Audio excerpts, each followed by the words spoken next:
Masyarakat Kecamatan Simpang 3 berbondong-bondong menyerbu pasar murah yang digelar pemerintah Kabupaten Aceh Besar melalui Dinas Koperasi Usaha Kecil Menengah dan Perdagangan bersama Bulog Aceh di halaman kantor camat Kecamatan Simpang 3, Aceh Besar, Jumat 16 Juni 2023. Kegiatan pasar murah dalam rangka tanggap inflasi Aceh dan menyambut Hari Raya Idul Adha 1444 Hijriah ini dimulai pada pukul 9 pagi yang menyediakan beberapa bahan pokok seperti beras premium 10 kg Rp80.000, gula pasir 2 kg Rp20.000, minyak goreng 2 liter Rp30.000, tepung terigu 1 kg Rp10.000 dan telur ayam 1 papan senilai Rp44.000 dengan harga paket lengkap Rp184.000 per paket. Sejak pukul 9 pagi terlihat warga mulai ramai berdatangan dan mengantri dengan tertib untuk mendapatkan kupon yang jumlahnya kurang lebih 350 paket lengkap dan 500 paket satuan atau retail. Camat Simpang 3 Hadian Amin BA yang turut mengawasi kegiatan operasi pasar murah ini sangat mengapresiasi tertibnya masyarakat Simpang 3 dalam antrian pasar murah ini. Walau antusias warga Kecamatan Simpang 3 sangat tertib untuk menebus paket sembako murah dan mewakili masyarakat Kecamatan Simpang 3, ia mengucapkan terima kasih kepada Pemkab Aceh Besar dan Bulog Aceh yang telah menggelar pasar murah ini. Pada kesempatan lain, pejabat Bupati Aceh Besar Muhammad Iswanto SST PMM yang terus memantau perkembangan Aceh Besar mengatakan bahwa kondisi Aceh Besar hari ini terus membaik,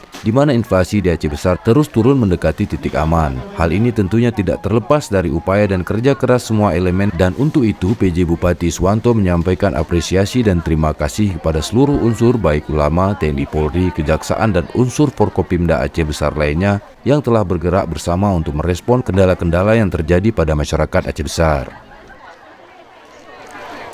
Kami dari pihak Kecamatan Simpang 3 berterima kasih kepada pemerintah Kabupaten Aceh Besar yang telah membantu masyarakat yang ada di Kecamatan Simpang 3.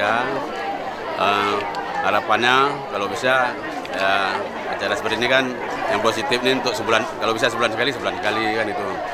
Ini untuk mencegah keadaan sekarang kan sulit, susah mengenai inflasi ini Aceh. Sangat membantu lah karena barangnya murah-murah.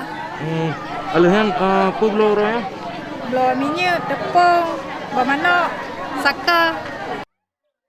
Alhamdulillah dapat rezeki sembako murah kan? Iya.